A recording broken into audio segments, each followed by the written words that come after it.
Bonjour à toutes et bonjour à tous, soyez les bienvenus sur la chaîne Spirit Energy Therapy, la chaîne qui vous accompagne tout au long de votre ascension vers ce nouveau monde. Petite introduction très importante ici, je vous ai mis en communauté YouTube un sondage concernant l'avenir de la chaîne Spirit Energy Therapy.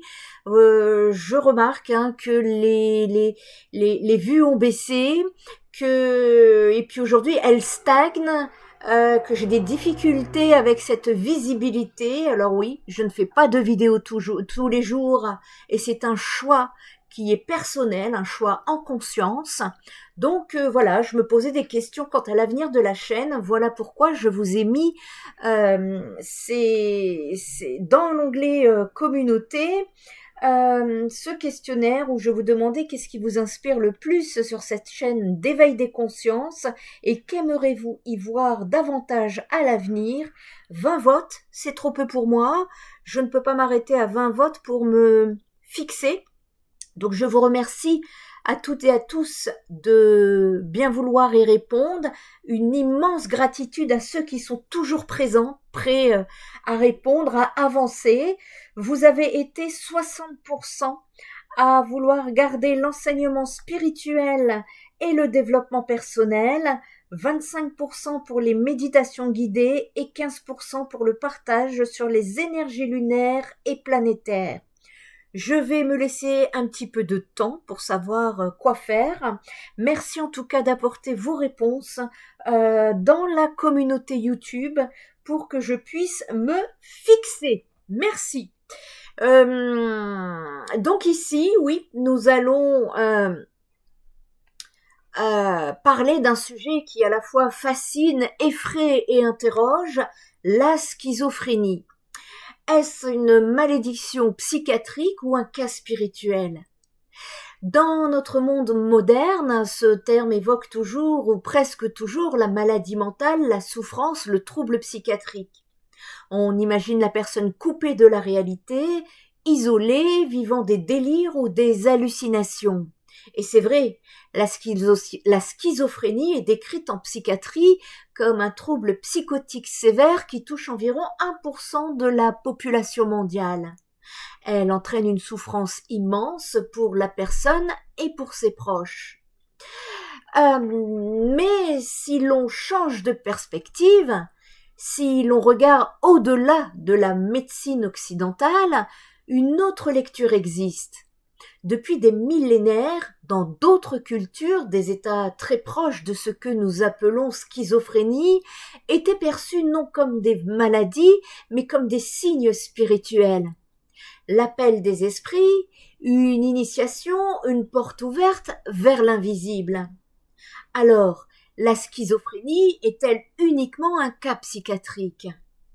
Ou pourrait-elle aussi être comprise comme une expérience spirituelle mal intégrée? C'est cette tension entre deux mondes que nous allons explorer ensemble. Premièrement, déjà, nous allons nous tourner vers l'approche psychiatrique classique. Commençons par l'aspect médical. La psychiatrie définit la schizophrénie comme un trouble caractérisé par 3 grands types de symptômes. Les symptômes dits positifs comme les hallucinations et les délires. Les symptômes négatifs comme le retrait social, l'appauvrissement affectif, la perte d'un élan vital. Et les troubles cognitifs comme la désorganisation de la pensée ou les difficultés de concentration. Les causes sont considérées comme multiples. Une prédisposition génétique, des anomalies neurobiologiques et aussi des facteurs environnementaux comme le stress ou certains traumatismes. Le traitement repose sur des médicaments antipsychotiques, l'accompagnement psychothérapeutique et souvent un soutien social. L'objectif est de réduire les crises, d'éviter les hospitalisations et de permettre à la personne de retrouver un certain équilibre. Stanislav Grof, psychiatre transpersonnel, différenciait la psychose destructrice de la crise spirituelle transformatrice, tout en soulignant que les deux peuvent se confondre et nécessitent une approche très prudente. Cette approche est indispensable car la schizophrénie peut être très invalidante, mais elle a aussi ses limites. Elle réduit l'expérience à un dysfonctionnement du cerveau sans forcément chercher à comprendre le sens profond de ce que vit la personne. Voyons maintenant une autre perspective, la vision spirituelle des états psychotiques. Dans le chamanisme présent en Sibérie, en Afrique, en Amérique du Sud, celui qui traverse une crise avec des visions, des voix, des expériences hors du commun est parfois reconnu comme futur chaman. On dit qu'il a été choisi par les esprits, ces hallucinations ne sont pas des symptômes, mais des messages. Dans le mysticisme religieux, des figures comme Hildegarde de Bingen au Moyen-Âge ou certains soufis dans l'islam ont décrit des visions, des dialogues avec des entités, des états d'extase. Aujourd'hui, on pourrait les diagnostiquer schizophrènes. Mais dans leur contexte, ils étaient considérés comme des saints, des prophètes, des visionnaires. En psychologie transpersonnelle, Stanislav Grof a introduit la notion de crise spirituelle. Selon lui, certaines expériences psychotiques sont en réalité des étapes d'éveil de la conscience. Elles peuvent être effrayantes et désorganisantes, mais elles portent en elles un potentiel de transformation profonde. C'est ce qu'il appelle spiritual emergency, c'est-à-dire une urgence spirituelle, comme une naissance intérieure, chaotique, douloureuse, mais qui peut donner accès à une vie nouvelle. Prenons quelques exemples. Chez les chamans de Sibérie, on parle de maladie initiatique. L'individu vit des souffrances intenses, il entend des voix, il se sent écartelé par des forces invisibles. Mais si la communauté l'accompagne, il en ressort transformé. Il devient guérisseur, médiateur entre le monde des vivants et celui des esprits. Dans le film documentaire Shadows and Illuminations, tourné à Bali, on suit un homme nommé Nyoman Kereta. Pour les psychiatres occidentaux, c'est un malade mental atteint de schizophrénie. Mais pour sa communauté balinaise, c'est un homme en relation avec les esprits. 2 regards, 2 vérités, 2 interprétations du même vécu. De nos jours, des associations comme le Hearing Voice Network rassemblent des personnes qui entendent des voix. Plutôt que de les considérer comme folles, on les aide à dialoguer avec leur voix, à leur donner un sens symbolique ou spirituel. Pour certains, ces voix deviennent des guides intérieurs plutôt que des ennemis. C'est une frontière fragile entre folie et éveil. Cela nous amène à une question cruciale. Où est la limite entre folie destructrice et éveil spirituel? Carl Gustav Jung, le célèbre psychiatre suisse, a lui-même traversé une période proche de la psychose après sa rupture avec Freud. Il avait des visions, des dialogues intérieurs. Mais il a transformé cette expérience en source de créativité immense qu'il a consignée dans le livre rouge. Michel Foucault, philosophe, a montré que la notion de folie est aussi une construction sociale. Ce qui était sacré hier peut être médicalisé aujourd'hui. En Inde, les fous de Dieu sont vénérés. Leur comportement étrange est vu comme un signe de détachement du monde matériel, un abandon total à l'absolu. La différence, souvent, c'est le cadre d'accueil.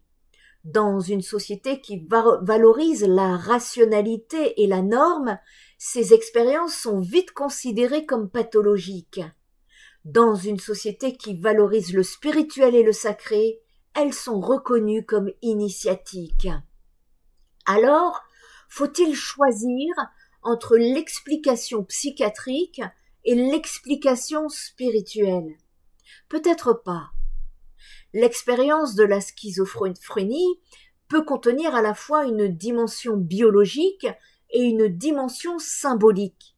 Oui, le cerveau peut dysfonctionner et oui, il faut des soins médicaux dans certains cas. Mais oui aussi, ces expériences peuvent avoir un sens profond, une valeur spirituelle, une portée existentielle. Une approche intégrative serait de combiner le soin médical pour soulager la souffrance et stabiliser la personne, l'accompagnement spirituel ou symbolique pour donner un sens à ce qui est vécu, le soutien communautaire pour éviter l'isolement et redonner une place sociale. C'est cette vision holistique qui permettrait de sortir de la simple opposition maladie ou illumination et de reconnaître la complexité de l'expérience humaine. Dans plusieurs traditions, notamment chrétiennes, musulmanes ou animistes, des comportements de type psychotique, voix, vision, agitation, ont parfois été interprétés comme une possession spirituelle. L'exorcisme, qui sont des prières de délivrance, des rituels et invocations, est alors pratiqué pour chasser l'entité supposée responsable accrochée sur l'être humain. Dans l'Église catholique, par exemple, le rituel romain de l'exorcisme exige désormais que la personne ait été évaluée par des médecins et psychiatres avant qu'un exorcisme ne soit autorisé pour éviter la confusion entre maladie mentale et phénomène spirituel. Cependant, la science et la spiritualité sont opposées. Alors, comment trouver un médecin capable de faire la part des deux? En Afrique, en Amérique latine ou en Asie, certaines cultures voient dans la psychose une intrusion d'esprit. Des guérisseurs, chamans ou prêtres accomplissent alors des rituels de purification. Là encore, ce qui est vu comme possession dans un cadre spirituel pourrait être interprété comme schizophrénie dans un cadre médical. Un exorcisme pour un schizophrène ne doit jamais remplacer le suivi médical. Dans certains cas, la dimension spirituelle peut avoir un effet symbolique apaisant, effet placebo, réconfort religieux, sentiment de protection. Mais sans discernement, cela peut aussi aggraver la souffrance, nourrir le délire ou retarder les soins. Toutes ces traditions commencent à reconnaître une chose. Il existe de vraies maladies mentales qui nécessitent un suivi médical, mais il existe aussi des expériences spirituelles qui peuvent ressembler extérieurement à la folie. La sagesse, c'est de ne pas confondre les deux. Dans de nombreuses cultures, donc, il existe une frontière floue entre ce qui est considéré comme un trouble mental et ce qui pourrait être vu comme un don spirituel ou médiumnique. Par exemple, dans certaines cultures traditionnelles, les personnes qui montrent des signes de comportement psychotique peuvent être vues comme ayant des capacités spirituelles ou prophétiques, et elles sont parfois perçues comme des chamans ou des médiums. Dans d'autres contextes, la schizophrénie et des troubles similaires sont strictement perçus comme des pathologies nécessitant un traitement médical. D'un point de vue psychiatrique, la schizophrénie est une maladie neurologique qui nécessite un traitement. Les hallucinations, par exemple, peuvent être très convaincantes pour la personne qui les vit, mais elles sont le résultat d'une activité anormale dans certaines parties du cerveau. Cela dit, il est possible que certaines personnes qui sont diagnostiquées comme schizophrènes interprètent leur expérience hallucinatoire ou délirante comme des révélations spirituelles et vice-versa. Ce phénomène est parfois observé chez des individus croyant avoir des visions ou des voix qui les guident dans un sens spirituel. Cela dépend aussi beaucoup de la culture et des croyances personnelles. Dans des sociétés où la spiritualité est très présente, il n'est pas rare que des comportements considérés comme des symptômes de maladie mentale dans d'autres cultures soient interprétés comme des signes de dons médiumniques ou de capacité spirituelle. Il n'y a pas de réponse simple, bien que la schizophrénie soit une maladie sérieuse nécessitant un suivi médical, certaines personnes peuvent, par leur vécu, être amenées à percevoir leur expérience comme étant liée à un éveil spirituel ou à des dons de médium. Cependant, il est crucial de distinguer les symptômes pathologiques des expériences spirituelles authentiques, car le traitement de la schizophrénie peut améliorer significativement la qualité de vie d'une personne, tandis que négliger un traitement médical au profit de croyances spirituelles non vérifiées peut être dangereux. Une question fascinante et complexe touche à l'intersection de la psychologie, de la neurologie et de la spiritualité. Est-ce que les médicaments éteignent cette médiumnité? La réponse n'est pas simple et dépend beaucoup de la manière dont la médiumnité et les capacités extrasensorielles sont perçues et vécues par les individus. Voici quelques éléments à considérer. La médiumnité est souvent définie comme la capacité de percevoir ou de communiquer avec des entités non visibles, des esprits, des guides spirituels, etc., ou d'accéder à des informations considérées comme au-delà du monde physique. Certaines personnes croient profondément en leur capacité à entrer en contact avec l'invisible et estiment que cela fait partie de leur mission ou de leur don spirituel. Cependant, ce phénomène peut aussi être interprété du point de vue psychologique comme un ensemble de perceptions subjectives qui ne peuvent pas toujours être vérifiées objectivement. Ces perceptions peuvent être influencées par des facteurs émotionnels, cognitifs ou même biologiques. Les médicaments psychiatriques, particulièrement les antipsychotiques, agissent en modifiant l'équilibre des neurotransmetteurs dans le cerveau, en particulier la dopamine. Ces médicaments visent à atténuer des symptômes tels que les hallucinations, les délires et les pensées désorganisées qui sont souvent associés à des troubles comme la schizophrénie. Ils peuvent effectivement modifier la manière dont une personne perçoit le monde, réduisant ou éteignant certaines perceptions inhabituelles ou spirituelles. Cela peut avoir plusieurs effets. La réduction des hallucinations. Si une personne perçoit des voix ou des visions en raison d'un trouble psychotique, les médicaments peuvent réduire ou éliminer ces expériences si ces perceptions sont considérées comme des manifestations de médiumnité.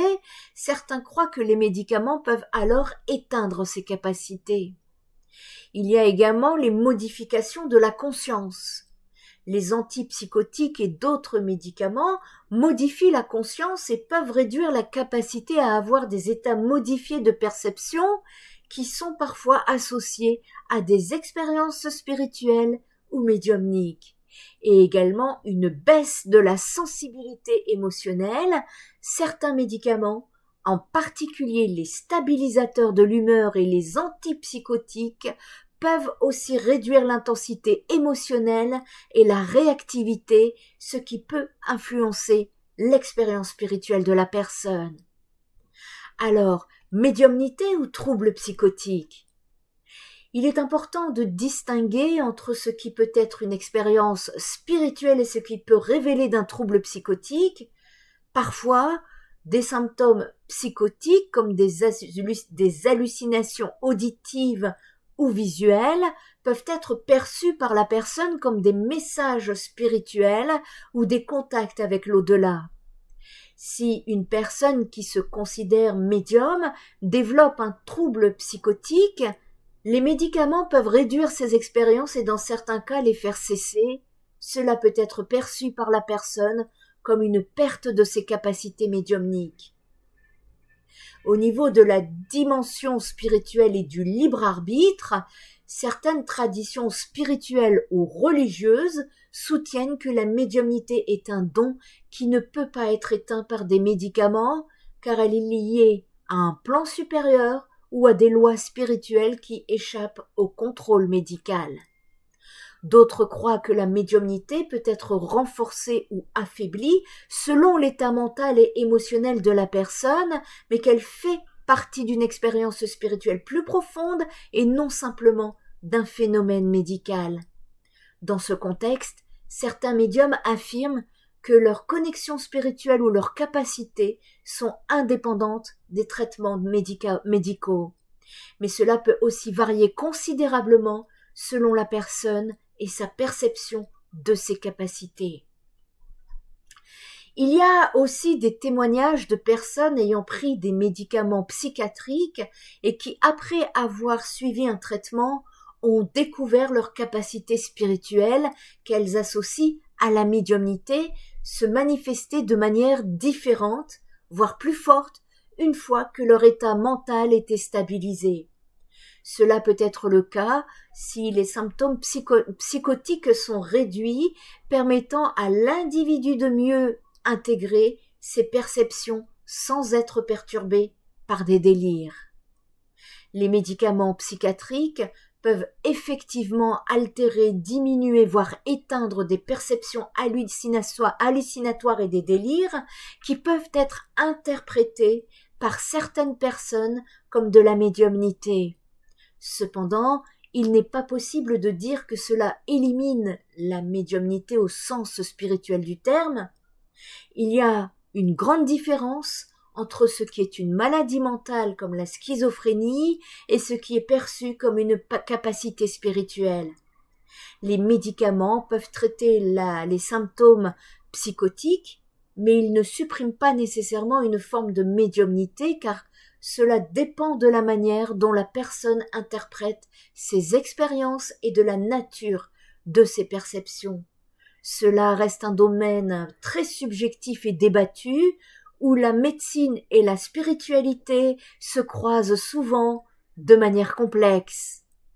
Il est cependant clair qu'il existe un risque de confusion. Si une personne schizophrène est traitée uniquement par exorcisme, elle peut se sentir confirmée dans ses délires, du style « oui, je suis possédée », elle risque de refuser les médicaments et sa souffrance peut s'aggraver. Mais inversement, si l'on nie totalement sa dimension spirituelle, elle peut se sentir incomprise et isolée.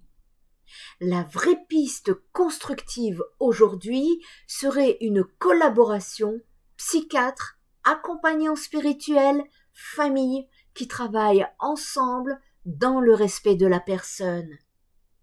En conclusion, les religions insistent aujourd'hui sur un principe clair.